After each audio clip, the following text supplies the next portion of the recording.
All right, welcome back. So I'm gonna ignore the previous videos that I made, just doing the readings, and continue on with social commentary as I go through this. On the right-hand side is the original document, and that is, just to go through it again, the cryptological aspects of ESP. On the right top side here, we have notes on NSA ESP concerns / guidelines. This is a pretty small document here, but what this initially appears to me to be is sort of a conceptual breakdown of someone sort of just immediately sort of writing notes on what they think should happen with the phenomena within the agency environment. And then down here I have testing for the cryptological aspects of ESP, an initial report. And just a couple things to point out. I think when I first did this video for the cryptological aspects of ESP, I had mentioned I wasn't sure what the date was, but if we look at this routing and transmittal slip, basically what this slip is here is this is something where if somebody wrote something or had a report or something that needed to be seen within the agency, typically before computers were prevalent throughout all environments, you'd have a stack of papers on your desk, and each stack would have something like this on it, this transmittal slip. This was a transmission slip. And people who were deemed eyes for this, or people who were able to see this, would have to sign off on it showing that they saw it. And it also have other kind of notes, sort of editorial notes and things like that. But this slip itself has a creation date number on it from August 1976 right here. Or 67, I'm sorry, August 1967. This document appears to have been created in 1973.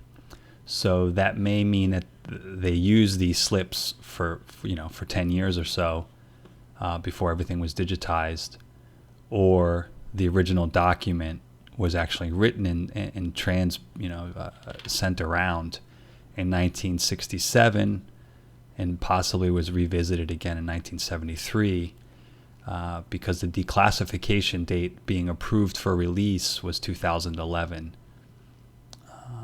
And then over here we have this one, which looks like it's handwritten February 7th. This is the notes on NSA ESP concerns and guidelines, February 7th, 1981. Now I don't know if that means the document was, I guess it would mean it was created then, because the release date is actually identical. All three of the release dates are identical.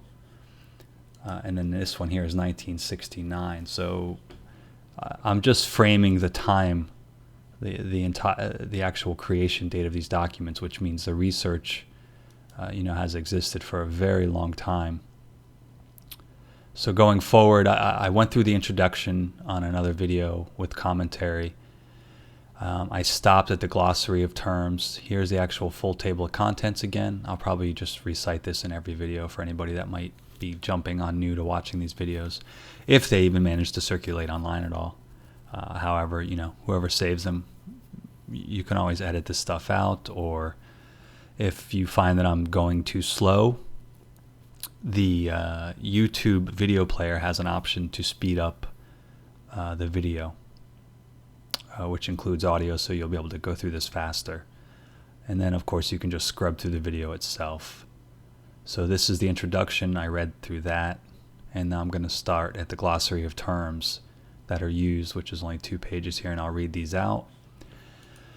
And then I'll reference these other documents depending on how long I have. I should probably talk about this one first, because I think, again, it's interesting. This one here, the purpose of ESP experiments is described in threefold, and then in notes here it says, in this and subsequent repeats will be threefold. So they're sort of outlining how they want to do the tests, what they want to study, what kind of material exists.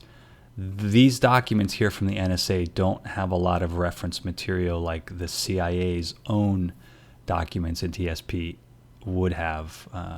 it seems to me like whatever teams were working on this within the NSA weren't in communication with the CIA or weren't making a lot of outside inquiries.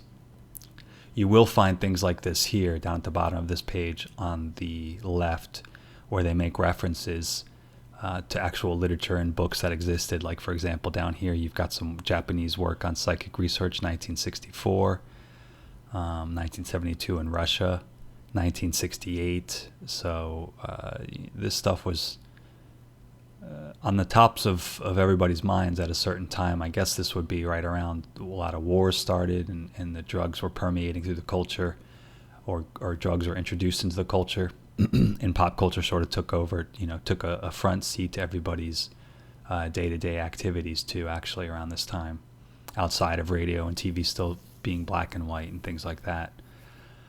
So I'm trying to decide here what I want to do. Let's go through this notes on ESP, because this will sort of set up a framework. Let's do that. So let's start over here on the top right. The nature and vulnerability of targets and communications should be tested and the degree of weakness determined. In parentheses, is the target of remote viewing, for example, A, the mind of the transmitting person, reader or originator, B, the electrical signal transmitting the message or key, C, the paper text or recording of the message or key.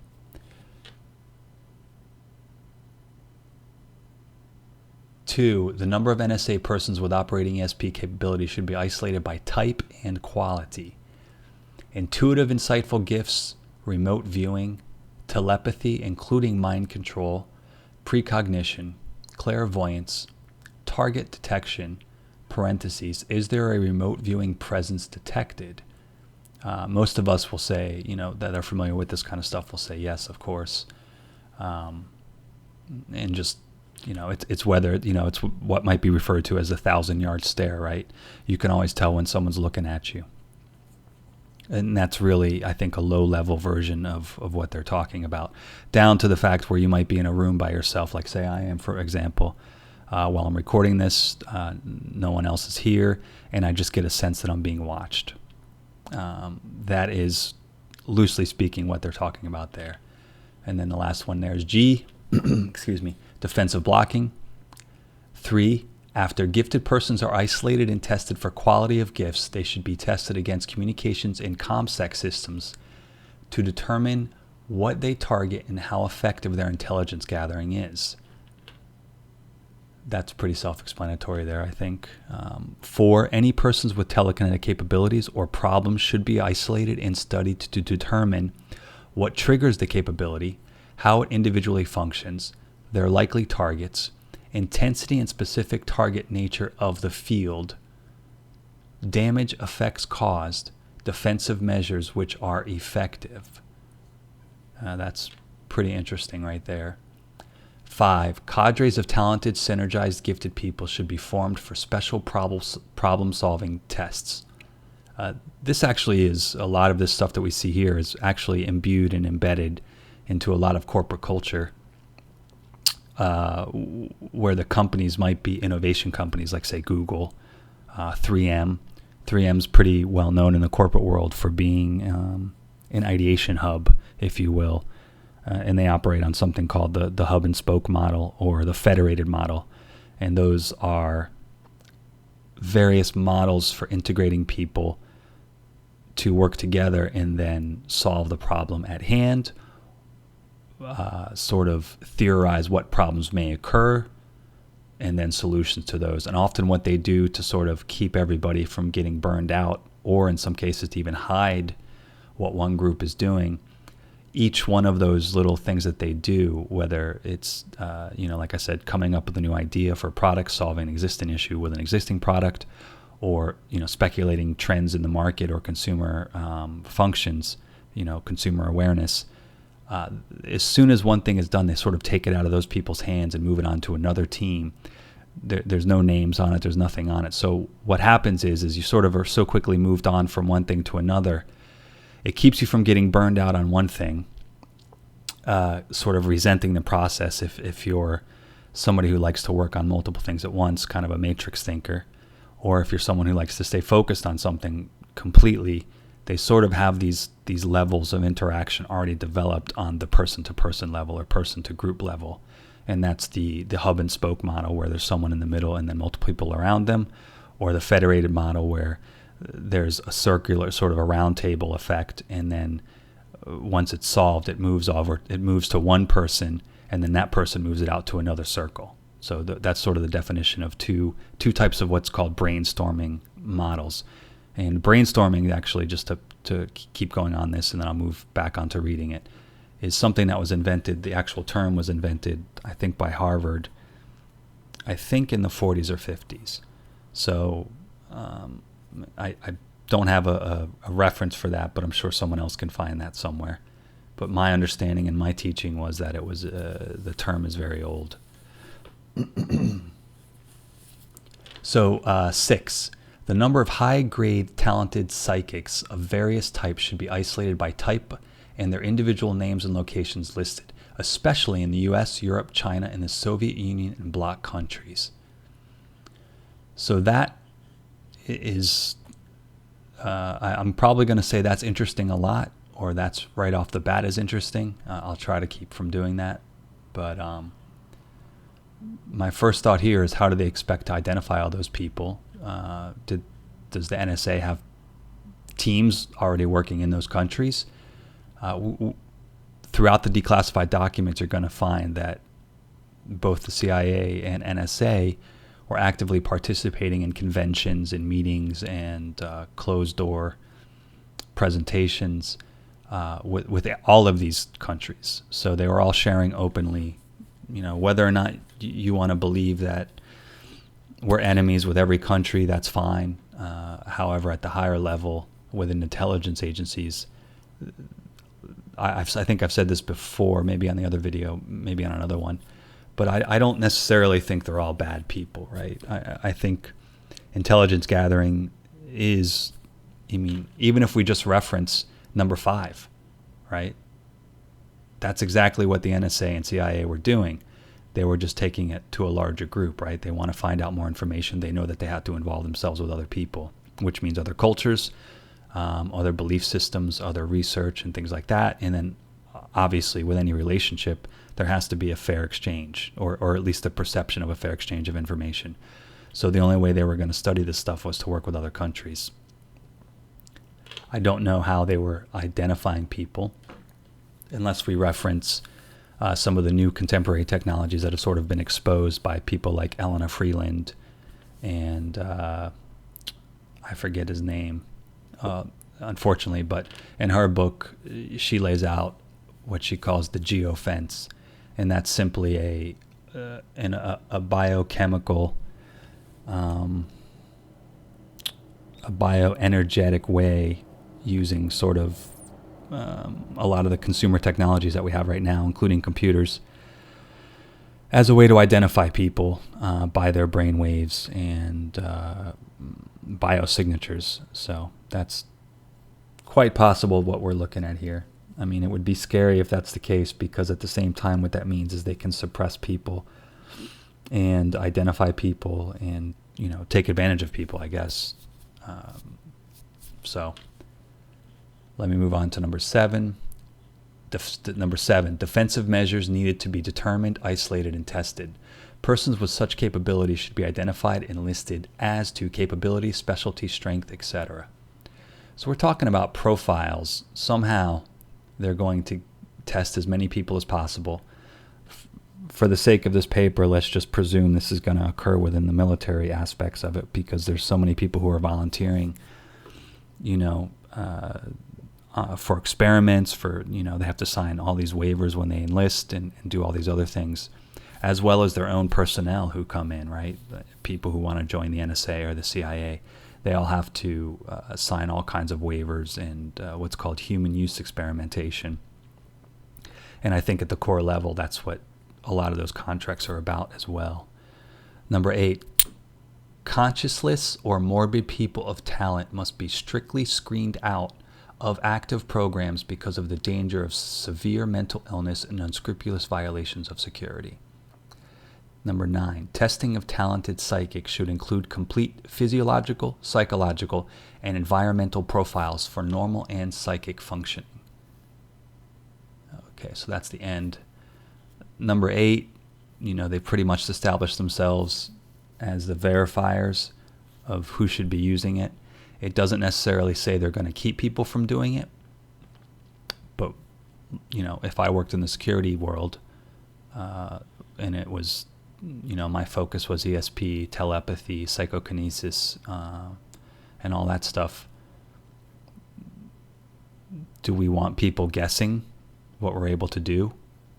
No. So number 8's a critical one here, and then number 9 is even more critical because, as I said or postulated, sort of guessed before, this is just concerns and guidelines, and it says notes.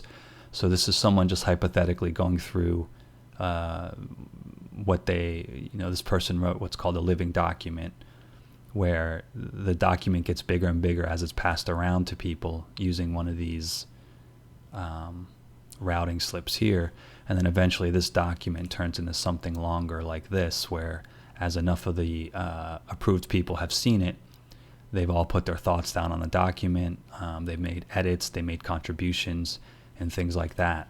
So that's most likely how this document started out, and maybe it turned into this one. It's hard to say because I don't know the origin date for this one over here. But find this document here. Here's the you can just put this in any search engine and it should come up. It's pretty scary here. I think it's intimidating because the whole idea here is to trust everybody, and you expect to be trusted, and you're going into this type of thing or this security agency. I think in my experience, I was tested for a lot of this stuff through my job, and that sort of started through recruitment agencies, which if you're a avid reader of the CIA Crest Library, you'll see that the CIA and the DOD and the DIA were directly responsible for creating a lot of the recruitment agencies in the 60s, 70s, and 80s, whereby the scholastic system and the education system and academic systems were already sort of set up in such a stringent way that the people within the agencies were making advancements by leaps and bounds, right? I mean, just a side note story is, Xerox. A lot of people in the computer world recognize or know the stories of Bill Gates and Microsoft ripping off Steve Jobs and Apple, and then Steve Jobs and Apple, or Steve Jobs himself ripping off Xerox, and all of this occurred by them just sharing presentations with one another. And Steve Jobs was invited to see Xerox's what's called a GUI, a graphical user interface. Now we just call them interfaces, but that was the original term for that. And Xerox everybody knows Xerox as being one of the number one copy companies, and so they had this kinds of technology in the 70s, and it's very likely and most likely that those companies were had employed people from inside the intelligence agencies, or the intelligence agencies were the ones responsible for creating those companies in the first place. And since the advancement occurs so quickly, and these people are, these agencies are staffed with people who can make electronics on the fly and sort of make this hardware and make these things work, there's no way any of that's getting into the curriculum. It's not going to end up in Harvard or Yale until a year or two later at best, because all that stuff has to be approved and has to be set up and written, documents and technical documents and learning curriculum and things like that has to be set up. So the recruitment agencies sort of, it's kind of a brilliant idea. I mean, you can't say these people aren't smart, but the recruitment agencies would take people on who had typing skills and who had skills that weren't really being identified in colleges or high schools or things like that. They're just people off the street who have unique abilities, just like with this ESP stuff.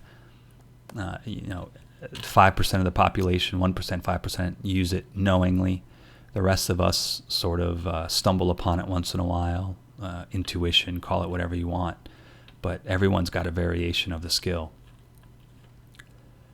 And I think that that's why those recruitment agencies were started. And that's sort of how I got my feet wet in that industry, because I was able to pick up on new software and intuitively assume more things as I went along that happened to be correct. So I just mentioned Apple earlier, and I'm going to reference them one more time. They used to have a tagline, which was "Think different" or "Think differently," and the market, their consumers, their clients, always used to say, real simply, they would refer to their products as being very intuitive. It made it very easy for graphics people and artistic people. They just figured it out, whereas Microsoft products weren't as intuitive to a lot of those people. And that really did create the market for Apple.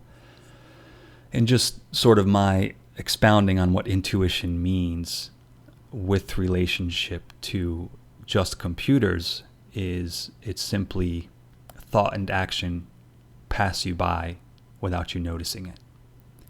So you're able to do something and think something without having to try. Or it's, you're so receptive to the input that the device is giving you that you're able to quickly assume if you do this one thing, this other thing will occur. It's sort of like clairvoyance or precognition right here, in the fact that if these 5 things occurred, then this will occur. So I'll say that again. If 5 things occur, then this thing will occur. And that is fundamentally how programming works. It's a series of compounded if-then statements. If the user does this, then this will happen. Or else this will happen. That is fundamentally how all programming works. It doesn't matter what language you're working on. It doesn't matter what code it is. At its root, from a psychological standpoint, if I had to explain it, it's just simply, if I do this, this will happen, or else this will happen. If I don't do this, this will happen, or else this will happen. So it's a series of if-then statements or else statements.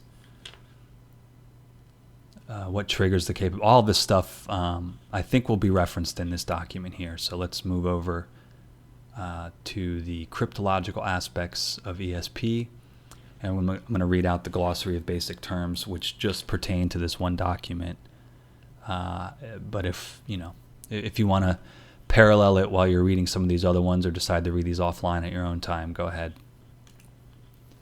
ESP, the apparent ability to perceive thoughts, events, or objects in a manner and under conditions of space and time usually not possible and beyond the normal capability of the bodily senses. That does seem to correlate with what I just described as intuition. Thought and action pass you by unnoticed. You don't have to try, you don't have to think, you just perceive the next move. Telepathy, the apparent ability of the mind to know what is being thought or felt by another at a distance beyond bodily perception range. Clairvoyance, the apparent ability to mentally observe what is taking place in a distant place beyond the range of normal sight. Precognition, the apparent ability of the mind to foresee future events. PK or telekinesis, the ability of the mind and will to focus energy of an unknown type on an object and move it or cause it to malfunction, or to change the alignment of object substance so that one object can interpenetrate another. So remember, this is written in 76, we're assuming. We actually now, with newer documents, these types of phenomena have been given classes and labels. So don't get too lost in the language. This was also written at a time when a lexicon was just being developed for this type of research. The relationship, that absolute reality by which all entities interpenetrate, fertilize, and participate in one another to form existent being and to develop higher levels of being. Participant in relationship, any entity, solid, liquid, gaseous, plasma, energy, or field state which is an existent entity in relationship. psychic, a human being capable of ESP to a measurable degree, or such an ESP talent specifically, or another name for PSI energy. Let's just go back and look at those and talk about that for a minute. So ESP, the apparent ability, I said, for now we'll just call it a deep intuition.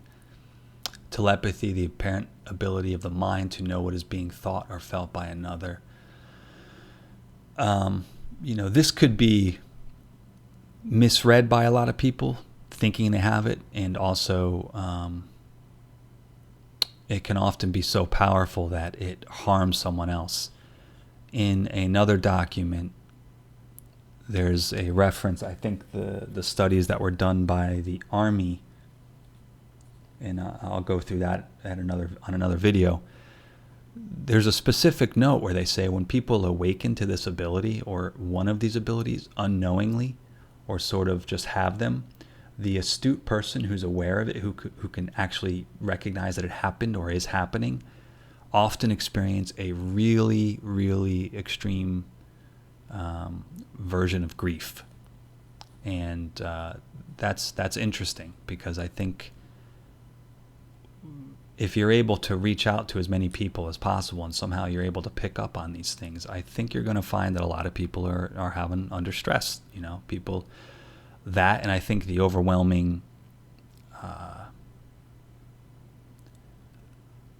your ego sort of dissolving into the egos of other people can be really gut-wrenching, I guess, or even your own ego suffers from that, because you realize there is the id, or the is, and then there's not. Clairvoyance, the apparent ability to mentally observe what is taking place in a distant place beyond the range of normal sight. With that one, I kind of look at it like this. If it exists somewhere, if it happens somewhere and light is shining on it, then it's perceivable. And again, more recent research will heavily go into photons being a highly important aspect of all of these abilities, which, if you want to go further, if I want to expound a little bit further into the occult aspects of all this stuff, the solar cult and the sun cult are one of the least recognized and least talked about bits of knowledge and things like that ever. We also know how vital a lot of those things, or how dependent those things are on the sun and the moon and astrological knowledge. But to sort of give a metaphor here, imagine yourself on a building, on a really tall skyscraper, and you have a telescope, really powerful telescope. And say you're in New York and you're looking directly at a window in Chicago, and you're able to see, and your telescope is there. That is basically what happens. If you're seeing a guy drinking his coffee with a telescope, you're breaking the time and space barrier just with a few pieces of polished glass. If it was dark out, you wouldn't be able to see that. So if that action is, let's just say, absorbed by the photons around that person, it's transmitting at all times. It's always illuminated, so to speak. So it's just a matter of how powerful your eyes are, or the tools you're using, or your clairvoyant ability to see it. Because essentially all things happen at once. It's just, are you going to pick up on that wave if it was illuminated? Now, I mentioned in this other document here, we have defensive measures which are effective in damage of effects caused and things like that. The defensive measures do involve light blocking and a couple other things. I'm not going to get into it now just because it's better to just move along in a linear way. But if you have a telescope, think of the stock market, right? If you have that telescope and you can see with your telescope on the skyscraper in New York, there's a bunch of rain clouds rolling into a major farming district, and those clouds are most likely being forecast as a storm and a flood. destroying all those crops, you could basically go to the stock market and just drop what you have or sell what you have, or make decisions that are going to demonstrate your clairvoyance simply by being able to see it. So again, we're talking about the defensive measures and things like that. That's one thing these other documents sort of allude to is, you could basically, cheat the market, right? Basically. And as a matter of fact, Russell Targ did those studies, and they said they made some decent money just doing silver, just testing it out to see if it would work. So whatever defensive measures are in place today, again referencing the Elena Freeland book, the geofence, the bioluminescent fence, there are aura cameras. You can go on Amazon right now and buy a cheap aura camera, which means the military or the NSA or the CIA obviously would have a higher, better version of that. We know that we can see heat signatures, and that's, you can buy commercial versions of that. So we know we have better versions of that. We know the TSA uses a technology that apparently can record you in live, in motion, in live motion, which we're told it's an X-ray, but it's not. I mean, it's not working like an X-ray. I mean, it's not an X-ray machine. We're just sort of given that as an analogy for what it's doing. PK and telekinesis, the ability of the mind and will to focus energy of an unknown type. Some people are going to say that's electromagnetic or scalar. And I'm not too clear on what scalar is. I haven't read any research that really tells you what it is. They document the phenomenon. They can track it, I think, but apparently nothing can keep it from happening, or there's no known defense against it. So I would have to learn how the machine's made, whatever it is that they're doing, a little bit more. In EM, I think between the TSA scanner, again, just using comic books and things like that, which I mentioned in the first one, it's interesting that Superman, his vision, X-ray vision, was blocked by lead. We were told, there's the hysteria of lead paints being poisonous and toxic to us. I might, after reading all this and doing all this research, I'm inclined to believe that the reason why it's not on the market commercially is because it actually hinders their technology from monitoring us, right? Just like we're told everything's bad for us, which is everything's good, and everything good for us is bad. It's kind of like that. And those types of paints are still used in military bases and everything like that. So those people aren't worried about it. They're not concerned. They seem to think it works okay for what their purposes are. So it's probably important. And I know that also they have bunker paint, which you can buy commercially, which has specific additives in it, or you can add it to your own type of paint, whatever paint you buy off the shelf, and it basically sets you up like a bunker, where it has electromagnetic repellent qualities to it. So really, I mean, I don't know. I mean, I'm like everything, right? Mercury, lead, sure. Everything in large doses is harmful to you. Anything in large doses could be harmful to you. Anything can become addictive, whether physically or mentally. You can become addictive to anything. So at this point, I'm inclined to believe that Superman was, giving us a little precognitive, clairvoyant. Simon and Schuster. Is it Simon and Schuster? No, not Simon and Schuster. Whoever created Superman, those guys had a little inside knowledge somehow. So we're going to move on to chapter 1.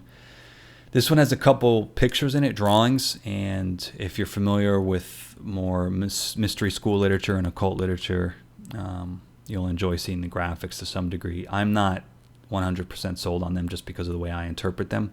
I do understand what their intent is. I'm not critiquing them.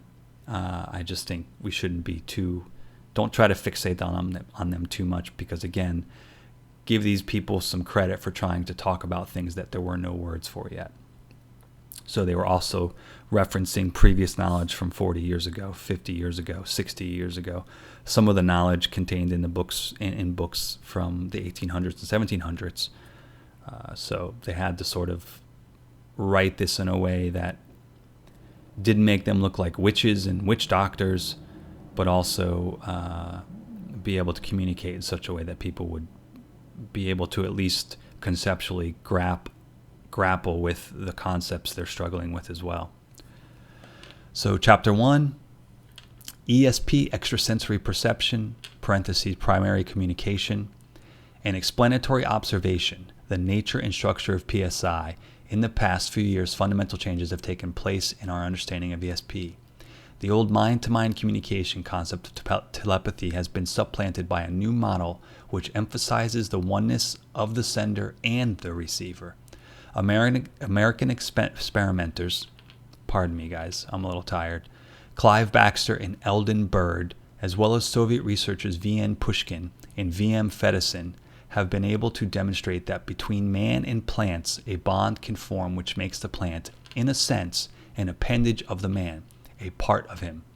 This unitary existence is so intimate that if the man is seriously injured, even at a distance, the plant will show a measurable heightened response at the moment of injury.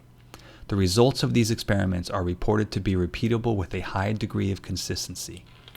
It seems that the humble plant more than establishes the validity of the ESP phenomena as a basic unitary communication. We got a little footnote there. You can pause the video and check that out. Such results have given researchers a deep insight into human ESP. ESP seems to take place at the deepest levels of human awareness and communication. It appears that there are roughly 7 levels of human communication depth, which we may rank as to increasing intensity and increasing risk to self. That's interesting. Each of these levels seem to deepen in the level of consciousness as it deepens in intensity of communicative bond. It also appears that as the bonding intensifies, the relationship between time and space become more dense and concentrated. Let's pause and just go into this chart here. So we've got 2 columns, the activity type and the risk to self. Activity type number 1, I'm assuming this is the 7 levels of human communication depth, which we may rank, and they've ranked them with percentages, I assume. Cliche, in parentheses, merely a recording. Number 2, reporting history or dry data with little personal material included. Reporting or others.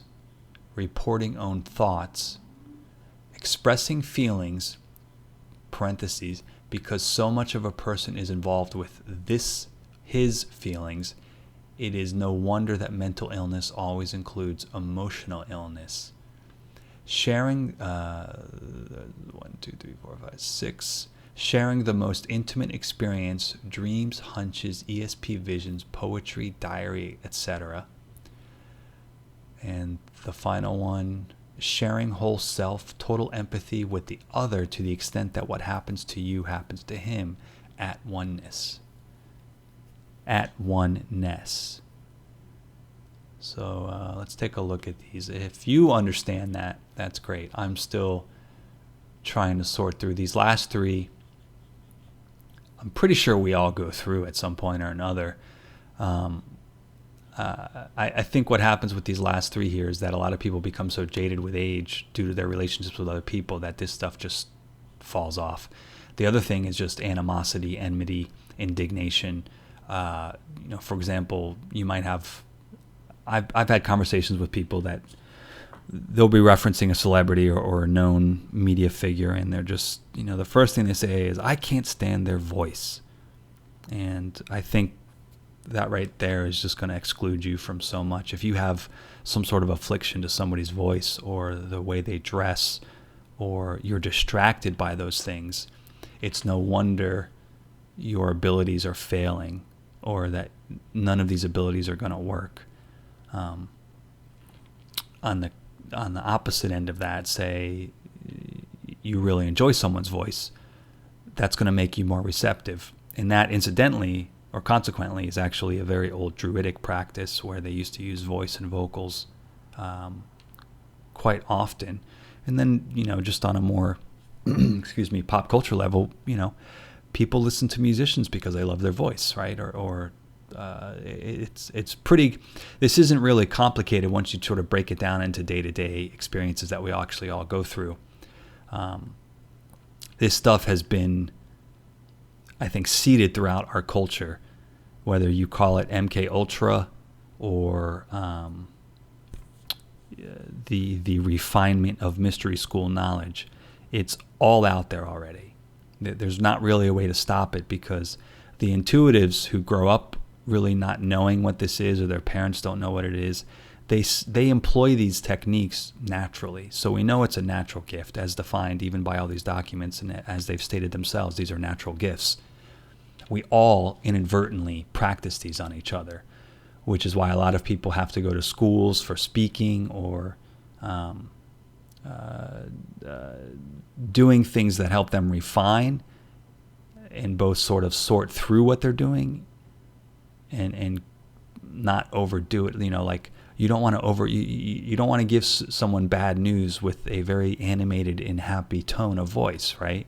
You're not going to do that. The person's going to think you're crazy. But people do that. People, they do that, not because they're purposely trying to hurt somebody. It's just the modality of communications that they have, and they're not really empathizing or sympathizing with the moment at this oneness, so to speak, and they come at that angle. They come at it at the wrong angle, whether purposefully or inadvertently.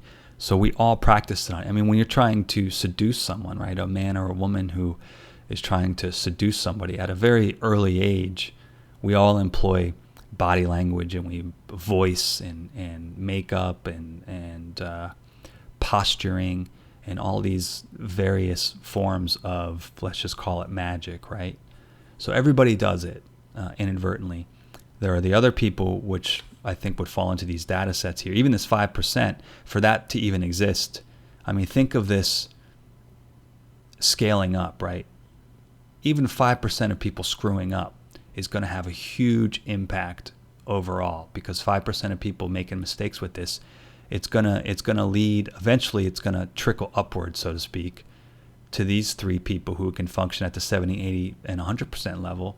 One way or another, it's going to trickle upwards, because what happens is 1, 2, 3, 4, these four other groups here, I mean, they actually make up the larger portion, because it starts to sit and fester, and then those bad habits get recycled, right?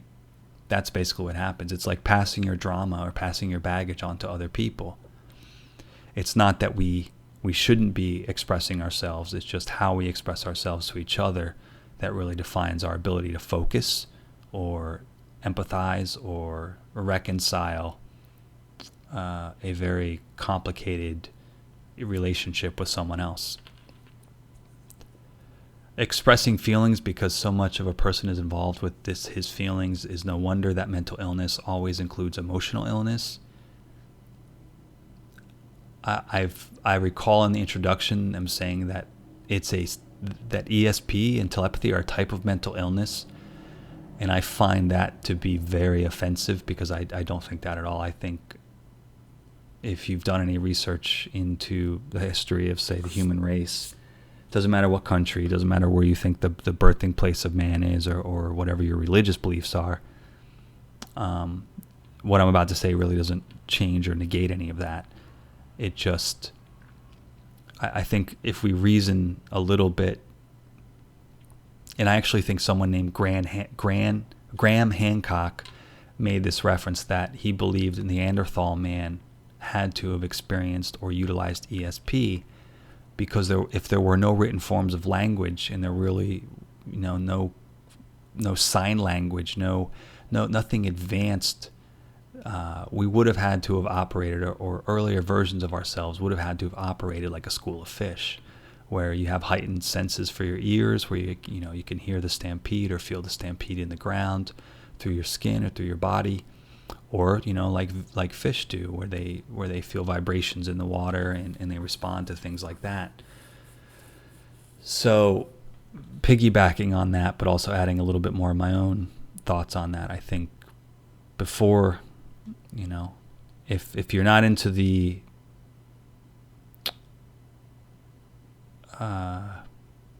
how should I phrase it? The phrasing where people say we were a slave race created for some other purpose, or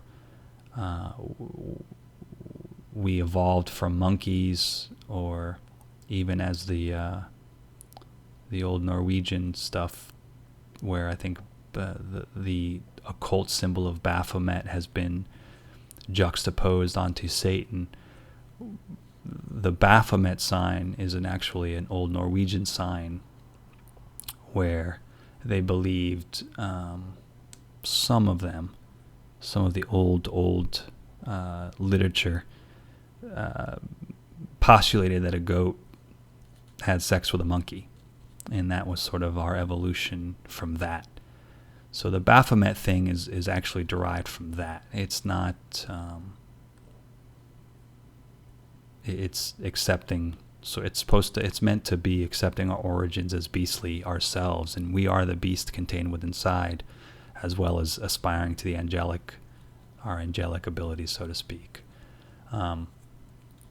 But before reading, writing, even the Egyptians worship Maat, M-A-A-T, accrediting her with creating language and writing, and Thoth being the one who taught it, or those same two archetypes travel and appear in almost all variations of known religions and cultures, where there was most of the time a female character who created language or reading and writing, and then a male character who taught it and manifested it into material things. That's never really spoken about, but once you've done enough research, you kind of start to see that that's how it occurs. There are some people talking about it now, and you can find them online. A lot of YouTube videos going around that now, but if we weren't writing and we weren't really talking, we were grunting or whatever the thing is, it would be my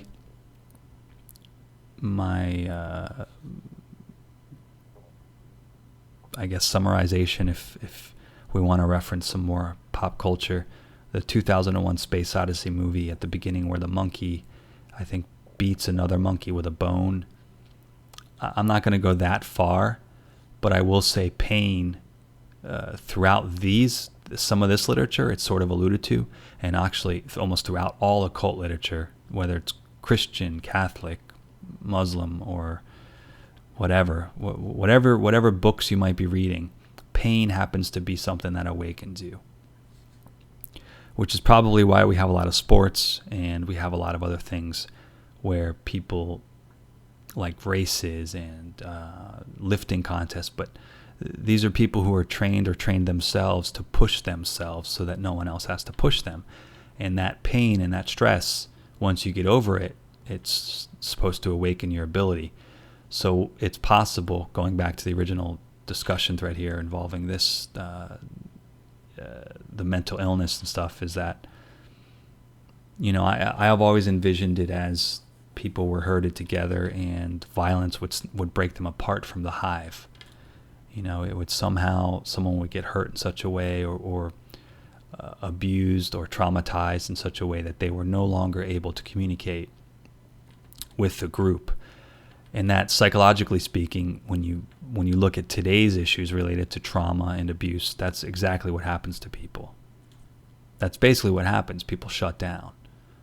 So I think this is backwards. I think what they're doing is they're framing it in a way that puts them above everyone else.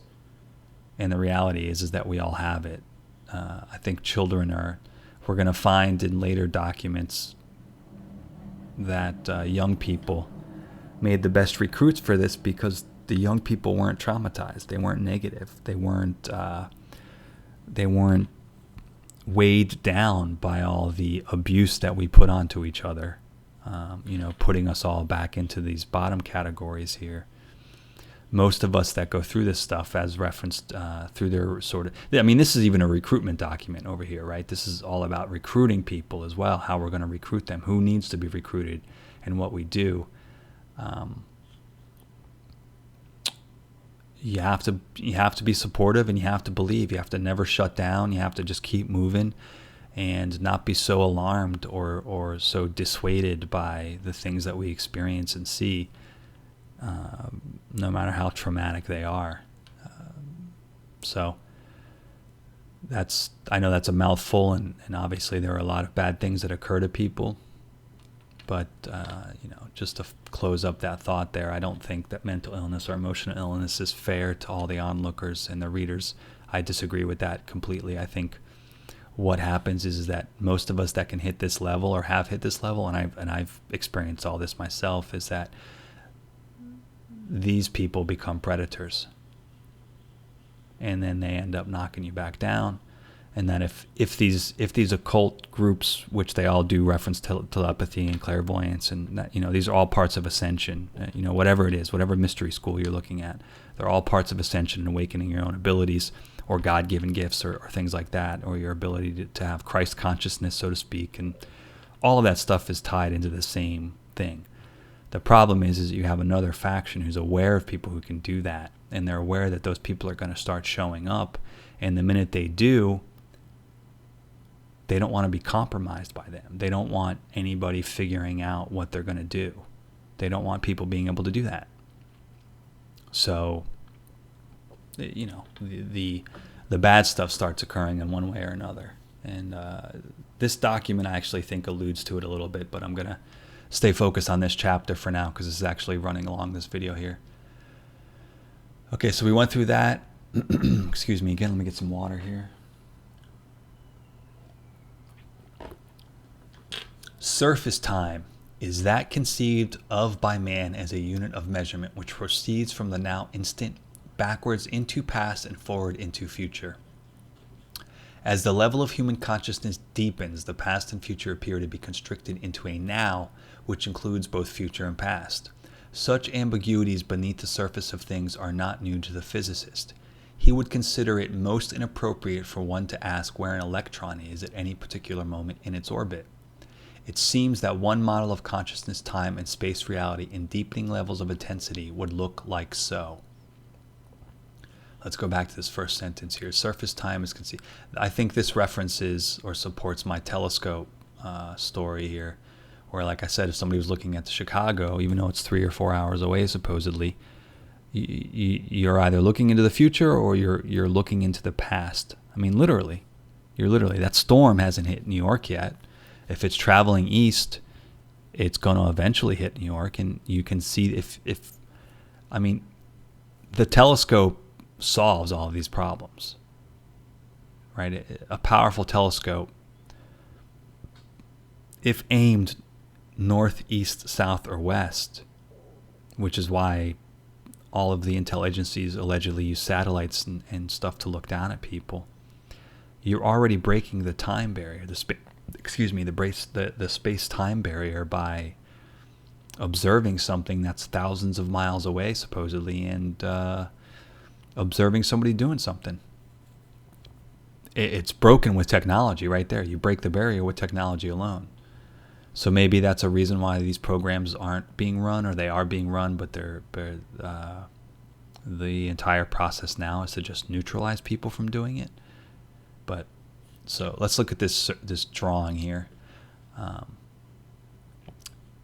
So we have surface consciousness at the top, deeper at oneness and now. We have surface space, more dense, most, now. Surface time, closer and dense, now. I can't really figure out consciousness, space, and time. Okay, so I understand that one. Deeper, closer, more dense. It seems like the same thought wrapped around for the second one. At oneness, dense, most dense. Maybe that's supposed to be most dense. And then now, I don't know if I don't know why it's divided. I don't know how to translate this into something meaningful. Conceptually, I understand where the author's going.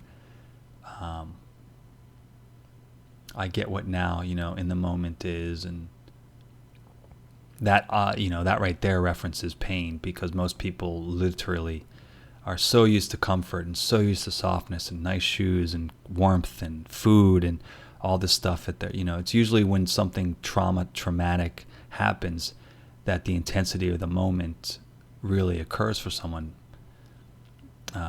Actually being in the moment, unfortunately, only occurs for them through trauma, through some sort of catalyst of loss or pain, because most of us live in comfort most of the time, and safety and security. So even accessing these abilities really, I just had a thought before I finished that sentence, recognize that there are other religions and knowledge bases that don't use pain or the idea of inflicting pain on each other, but instead say like meditation and fasting from the Buddhist perspective or the Hindu perspective.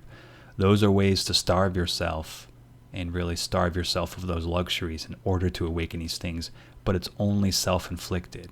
It's not reliant on other people doing it to you, which we do have other forms of religions and mystery knowledge where it's entirely predicated on someone else causing you the trauma.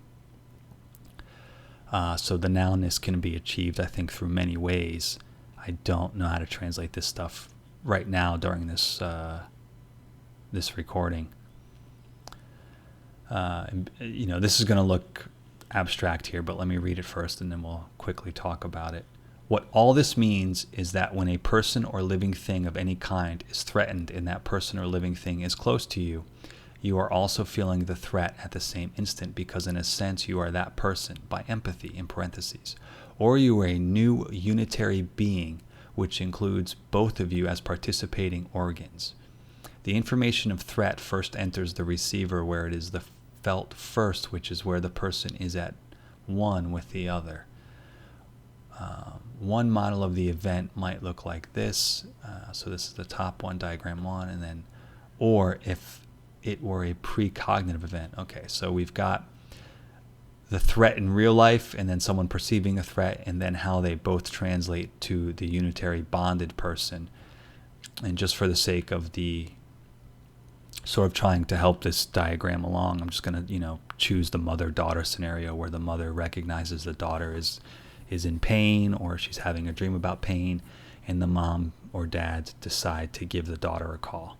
So that's, I think, a reasonable experience that most people can relate to, whether or not you've had it, you've heard a story about it, or someone described something that happened to themselves very similar to that. Obviously, there's the more well-known Siamese twins or biological twins or fraternal twins and things like that doing the same thing. Again, I mentioned just above up here, there were other religions. So remember that even outside of, like I said, the versions of awakening that occurred around abuse that were predicated on someone doing it to you, the versions of abuse where you do it to yourself through meditation and starving, fasting, long walks, really just physically pushing yourself as much as you can and passing those weak points of your own on your own.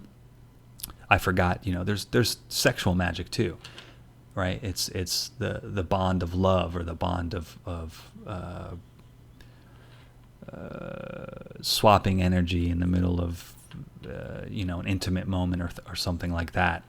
All of that is related to this. They may not talk about it, they may not say that specifically, but that's how all of us typically receive it. I mean, when you connect with someone mentally right away, and it's because sex forces you to be completely open with somebody. If you're going to enjoy it, you got to be completely open with someone. You got to be honest with yourself and honest with them, and then they have to in turn do the same thing. That's going to create a bond, probably much the way a family bond works, and where if the family has a very close relationship and they're able to communicate to each other about anything, and they've been able to deep dive into really difficult conversations, there's probably at some point been a moment where they joined and connected in a way like that. So let's take a look at this. I don't know why visually they used the perfect triangles here. I don't know. I would just ignore the drawing here because it actually doesn't have any relationship to it. When I first saw this, I assumed the 3-5 square, 3-4-5 square, and the trilateral triangle, the perfect triangle, were somehow helping to express the concept, but they don't.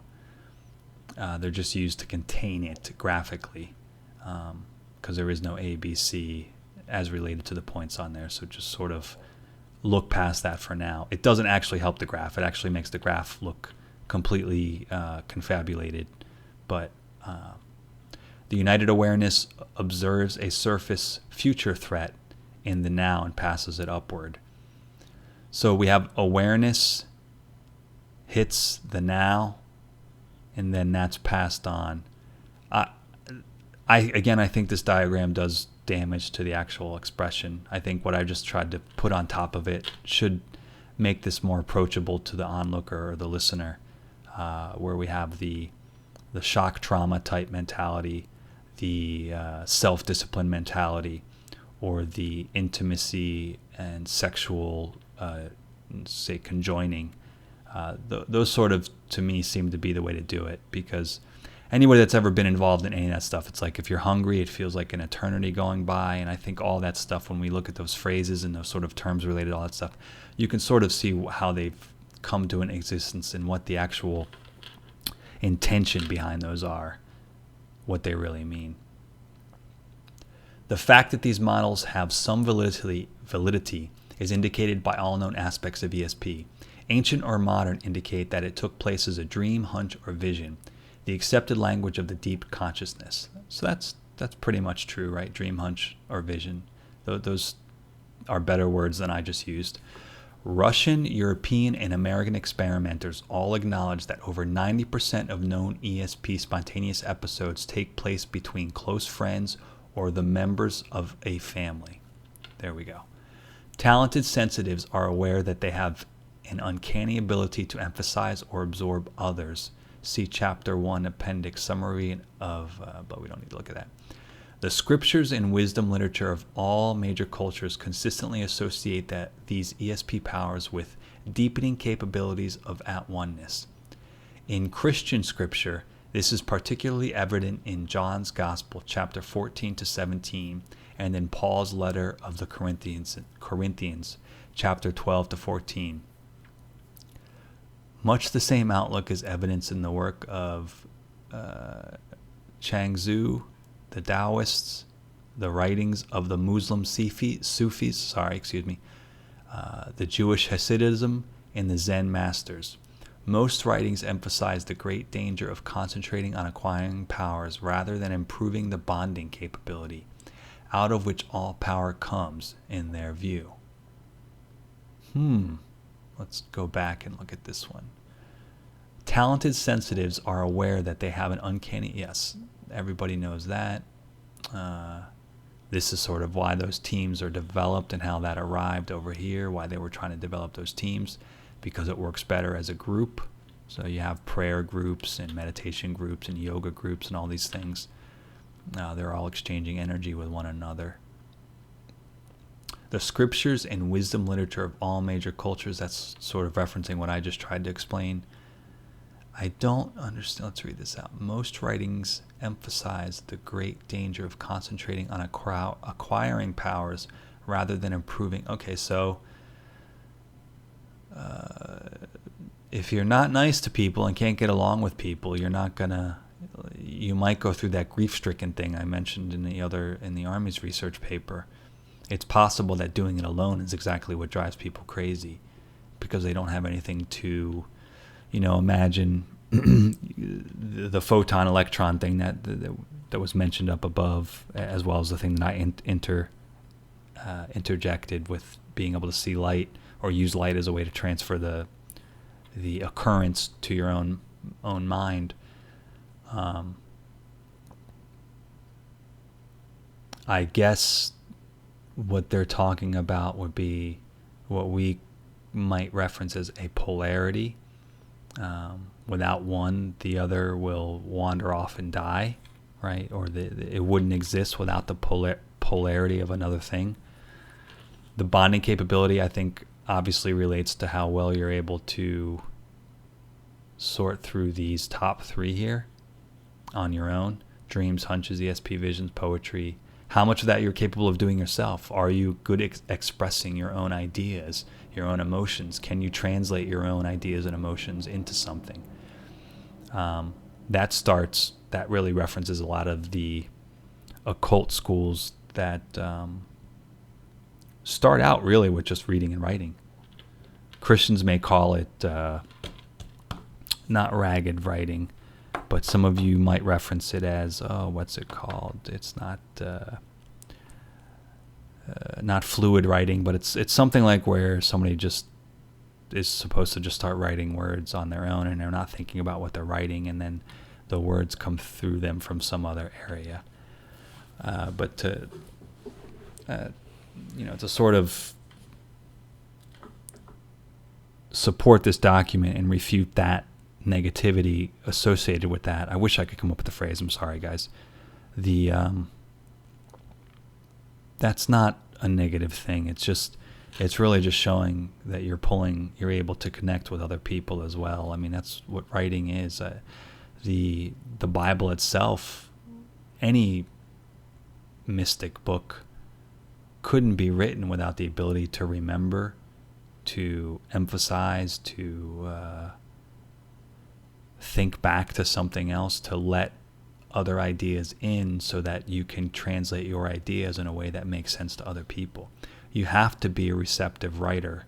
You have to be open to other things in order to make something compelling to someone else.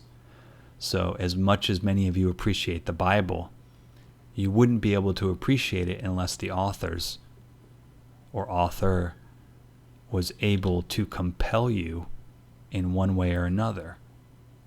So just let that sit in for a little bit, absorb that, because that's what makes anything compelling, is our ability to relate to it and our ability to bond with it. I think with this bond talking here, I think most people are bonded to pop culture. They use their eyes 100%. Whatever they see on the screen, there's really no sense of bonding with your ears, your skin, not a lot of people bond. I mean, I'm not saying everybody, I shouldn't say that, but in the major metropolitan areas, we certainly see people really buzzing along, relying on nothing more than their eyes, right? Because everything else is completely distracted, and because of that distraction, your entire daily modality of living is supplemented by the city or the state through public transportation, through food on every corner, available on every corner, your bills being paid automatically, and everything's sort of supplemented by someone else, and then they're given a job and paid for it. So everything we can't do ourselves is offloaded into a job or an industry. It's not a difficult or complicated plan, but that's how it goes. The more you're focused elsewhere, the more someone else has to focus on something for you. It's not complicated, really. I have not read or haven't referenced this John's Gospel or Paul's letter. I have read them. I really should go back and read them. I'm not sure why the author is using. Really, the author says, in particular, Christian scripture. These are evident in these two doctrines here, these two scripts. That's very cool. If they're there, I hope to see the connection the author made. The Sufis, the Muslim Sufis, in my understanding, are really the only aspect of Islam that are really more Christian than they are Muslim. Sufis are considered the wiser, the elder men and women, even women, are they have a much higher understanding of, or philosophical understanding of, their belief system, and it does lean more towards the Christian belief system. Jewish Hasidism, that's a typo in their document. Yeah.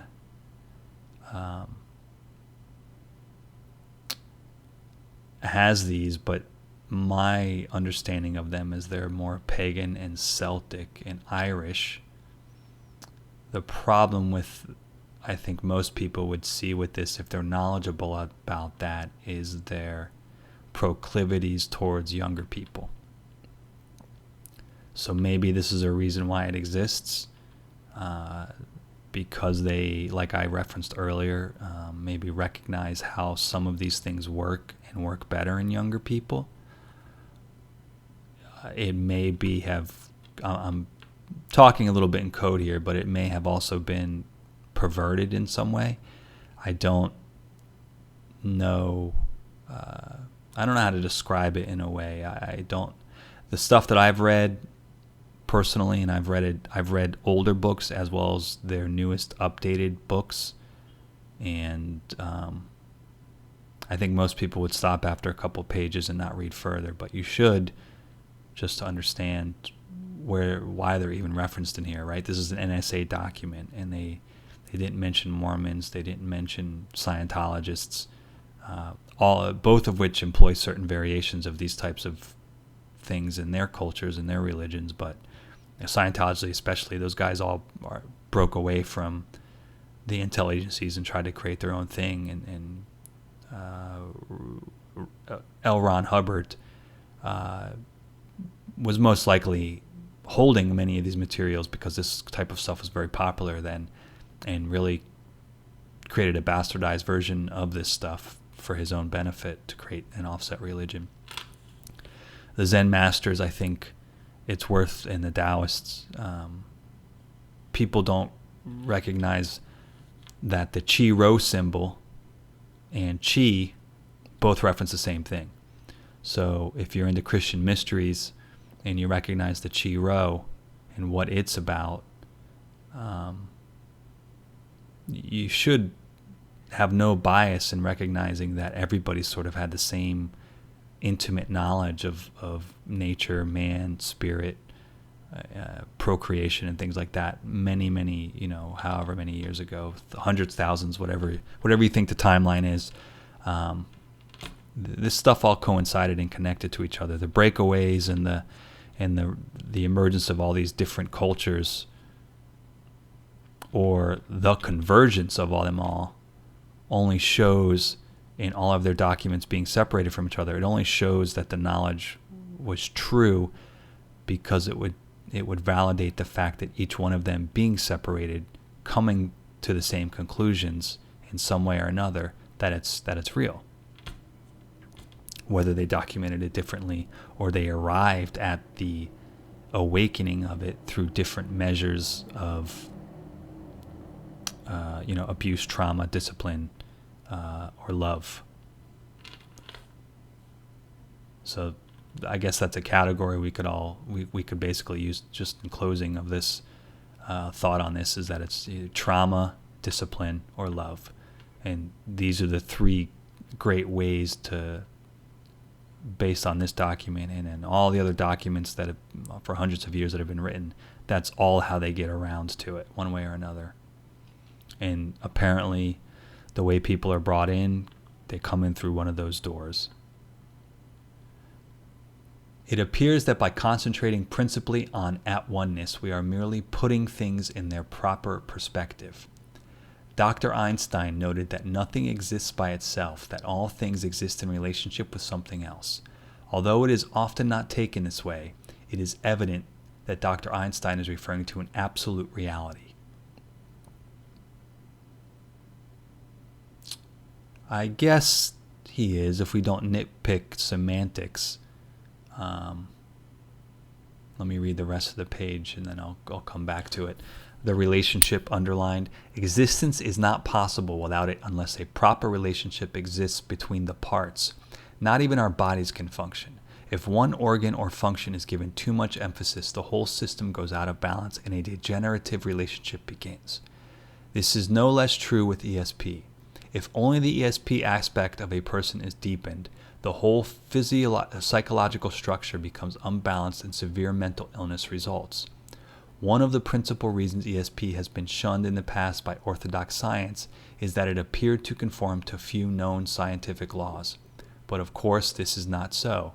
It conforms, as we observe, with the principal law or absolute of the at-oneness relationship. As the intensity of the multi-level bond increases between people, a deeper relationship of at-oneness exists until the two have become a kind of unitary being, or a single field entity. This being is a kind of unitary mind, which knows what is happening to both participants at the same time. This knowledge takes place at the deep level of the new world, deep level of the now world, which is beyond time and space as we know it in the surface world.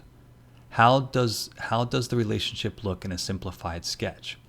For over 4,000 years, man has attempted such a sketch.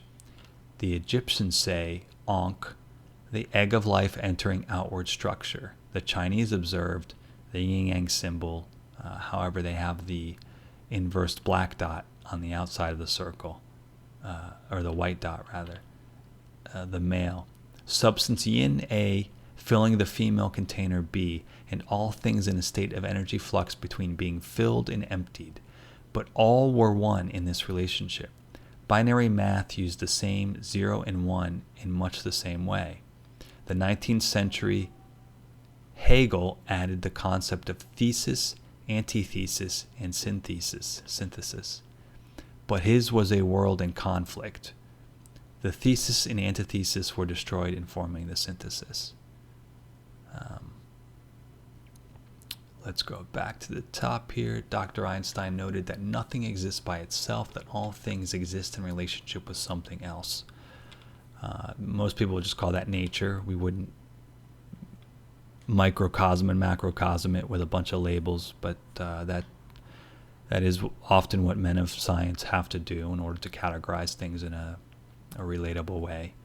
Although it is often not taken this way, it is evident that Dr. Einstein is referring to an absolute reality.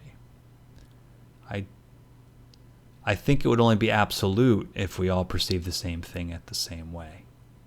That would be my only contention with that statement, and I'm not debating semantics here, but an absolute reality implies everyone experiencing everything the same way. And I don't think that would be possible, and nor would I want us to have to do that. I don't think,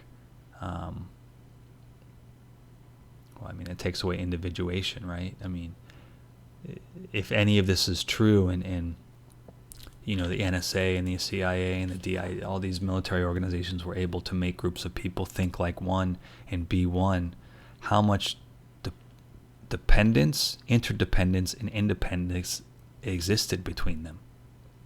I would assume that if that were the case, whatever countermeasures and defensive measures and all these things that they made, they would have to make a way for everybody to turn it off and just be alone. Because I think that would also, if we call it the hive mind, going into it and coming out, you shouldn't have to be connected at all times. Right? It's just like this mass surveillance thing. I mean, you shouldn't be surveilled at all times. It's just ridiculous. So the relationship is not possible without it unless a proper relationship exists between the parts. I like this because I think it's true. It just really shows addiction and how quickly we can be absorbed into something. And obviously it's true. I mean, your body has to be as strong as your mind and vice versa. I've had personal experiences myself where you can read other people, and if someone's actually stronger than you, you're going to suffer because you're not able to mitigate, kind of like having a voltage regulator on your car, right? You're not able to regulate the voltage coming to you or back and forth, and that can be dangerous as well. I'm sure that they've learned these things too, but from my own personal experience, that's how it works. The other thing, I should go back into this because this is going to reference that right here. The problem with this section here and then the statements made here is, for a lot of us, it's real easy to recognize when someone's lying to us and bullshitting us, and it really turns us off quickly. It makes a lot of us shut down very, very fast. And I don't know what the hey, accept all button is, right? The whole, hey, just don't shut down. Let this person dig their grave, let this person do the thing that they're going to do, think that they're going to lie to you, or the other thing is to think of it more positively, is not, this person isn't lying to you and they actually believe what they're believing, or they think it's true, and in that case I don't know what that barrier is, but I think a lot of us pick up on body language and voice attenuation and things like that, and that just gives away a lot of stuff too. Or another psychological way would be listen for what people don't say and what they don't reference versus what they are referencing, and a lot of us filter that stuff naturally without knowing it, and that shuts us down very quickly because we're just like, I don't want to give you my energy and I don't want your energy, so I'm going to leave this conversation. With that though, we probably if I were to be ideal again and stay in the idealistic and stay in the positive zone, I would, we lose out on greater knowledge and our relationship, but I don't know how that exchange really works. The single field entity here. It's funny, I'm reading this and I feel like a lot of these new age people have, a lot of people online right now have, obviously the stuff's been declassified for a while, but I think I've experienced it myself. A lot of people online just stealing content from other people and regurgitating as if it was their own. I wouldn't be surprised that many people have built a career off of going through the CIA and the NSA's work and just repurposing it and copying it basically and trying to give it new labels and stuff and creating a career for themselves. But a lot of this stuff, if you're familiar with the mid-level of pop culture, which we'll just call the self-help or the new age or things like that, all of these documents, all 30,000 of them, 40,000 of them declassified since the 40s and 50s, including, in newspapers. There's black and white newspapers from the 1800s that were, like referencing psychic interactions in ESP and stuff like that. All you have to do is get a couple, get your hands on this stuff, and you've got yourself enough material to make a whole new career around, because all that media has disappeared, right? No one's got copies of it. Like, I was going to give an example, but I'm going to move on here because we're getting close to the end of the document. The Ankh, I don't know why that's referenced that way. The Egyptians say the egg of life entering outward structure. I get that.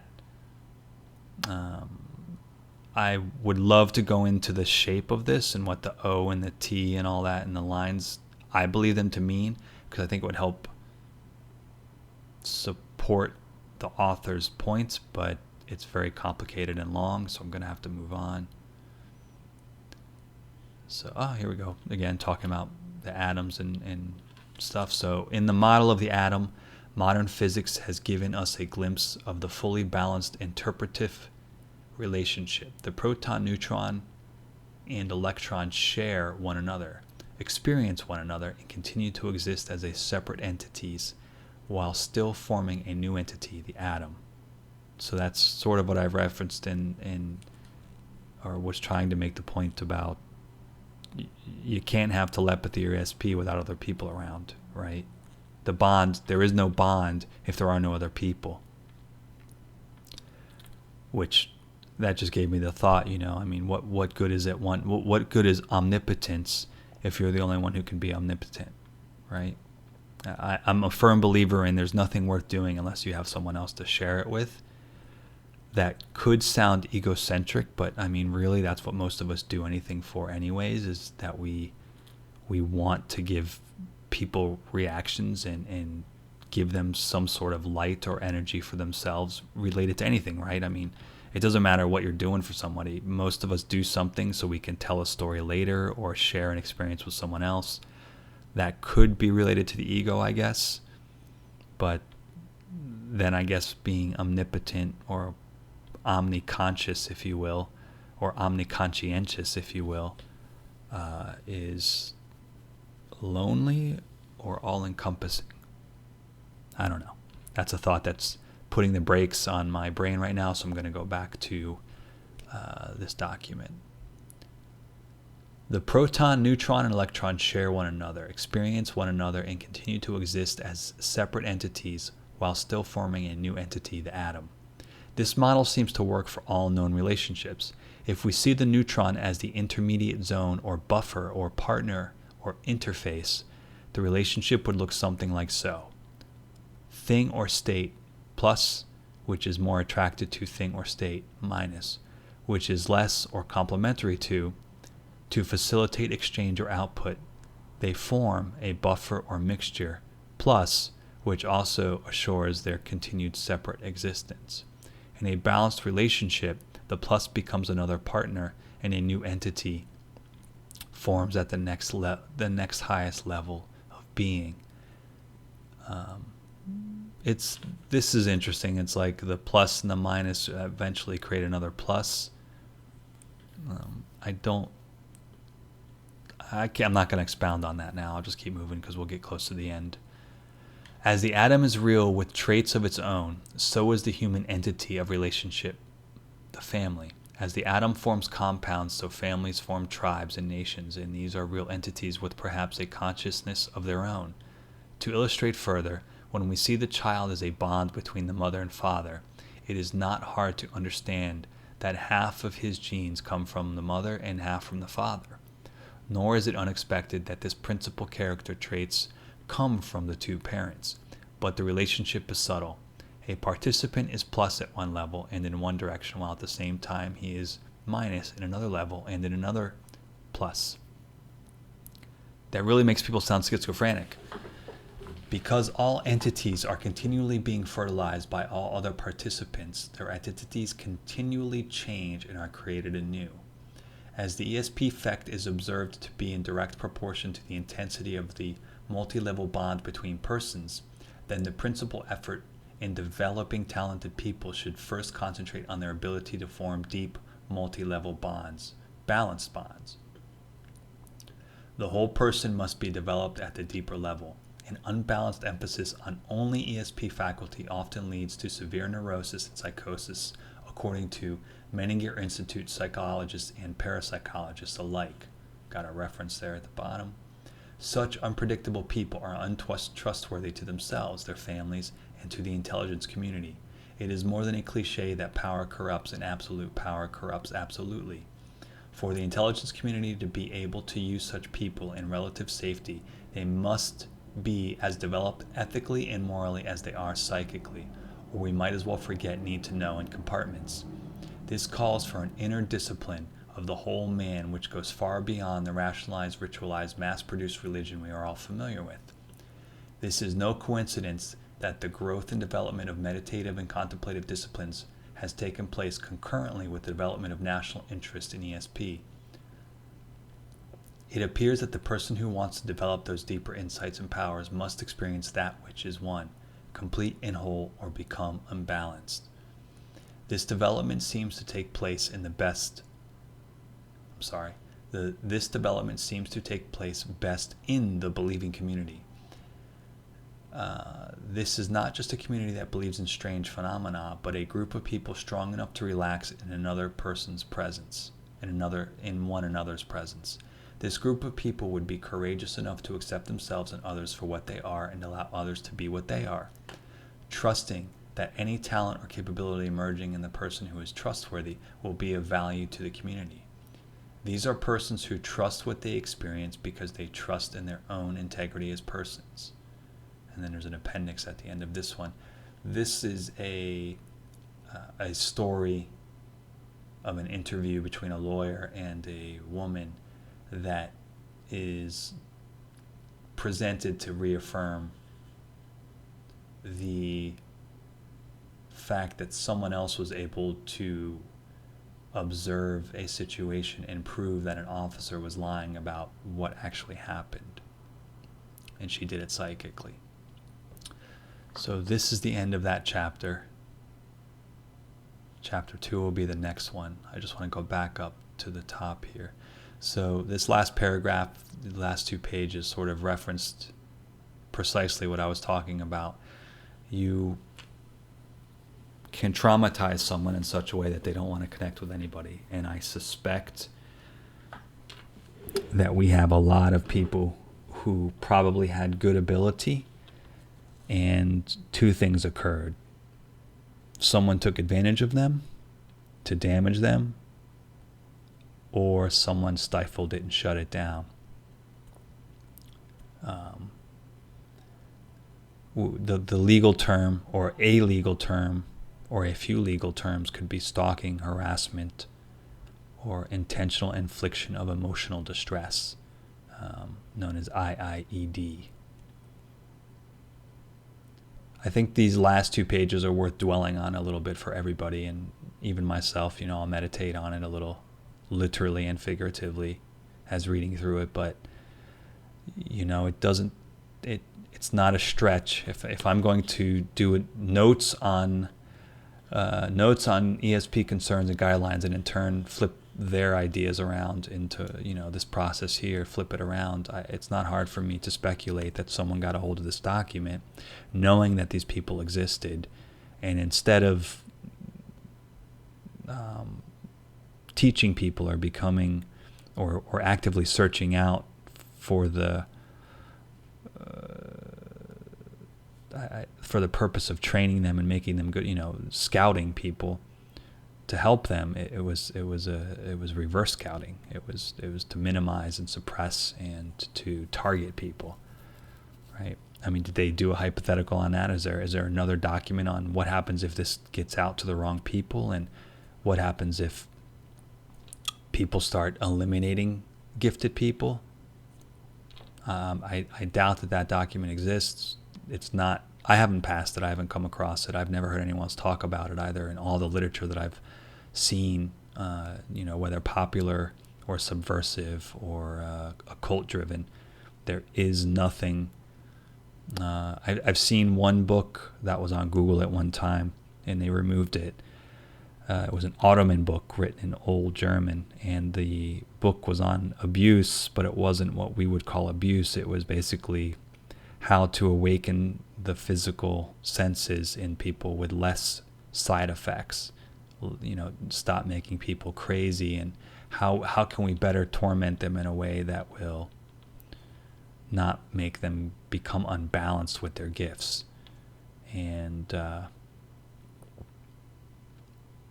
the fundamental opposite of that is self-motivation.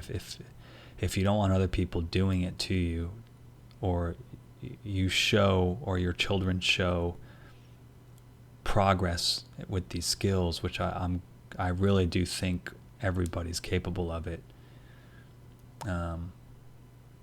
How do you foster it? How do you nurture it in a healthy way? How do you awaken your children, or knowing they're already awake, how do you cope with it, and how do you propagate it without relying on the state to do it, or relying on someone else to do it who might do harm to them inadvertently or purposefully?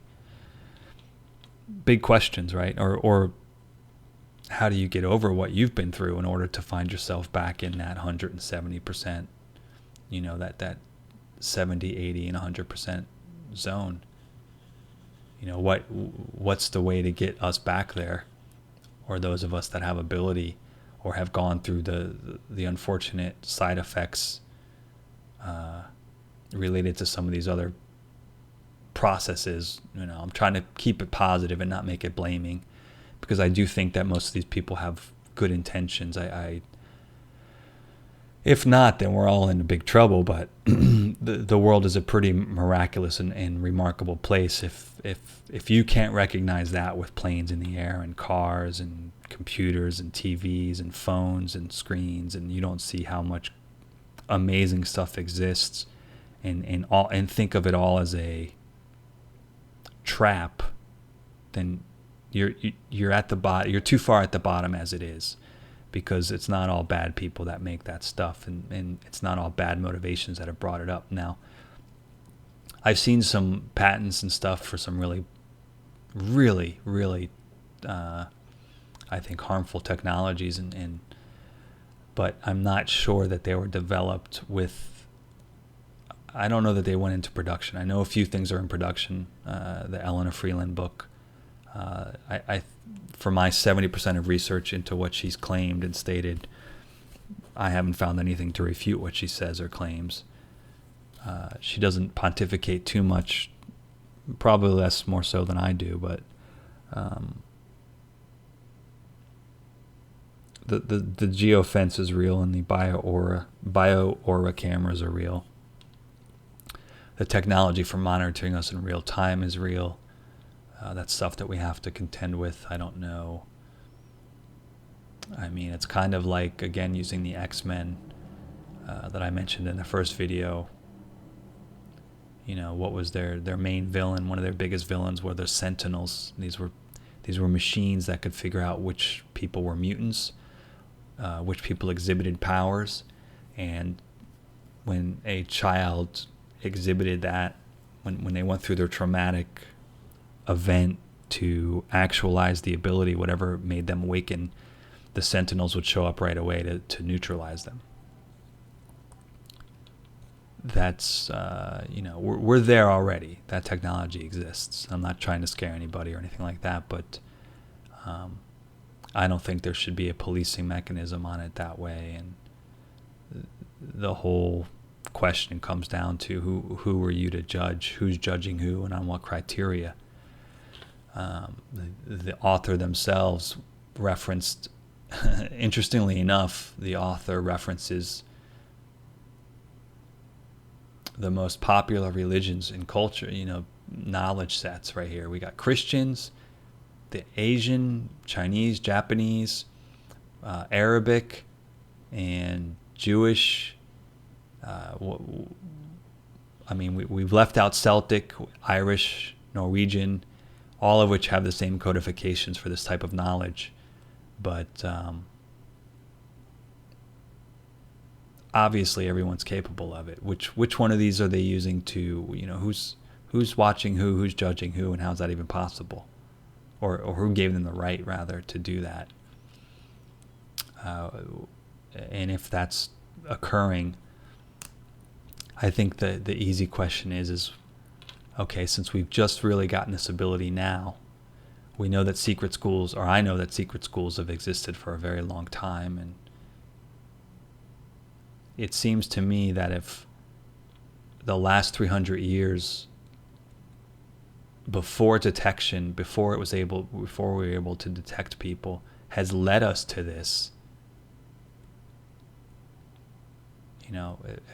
where everybody's constantly references the good old times and the childhood. I think the myth of childhood is real. I don't think it was like what people try to tell you. And the good old days weren't always the good old days. They're only that way if you look through it in retrospect, or hear the stories of someone else. But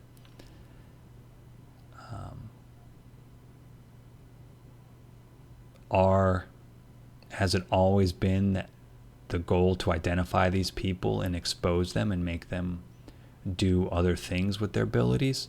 Or has it been these people who brought us forward for so many years, and now we're losing that ability? We're losing those schools for basically a codependence.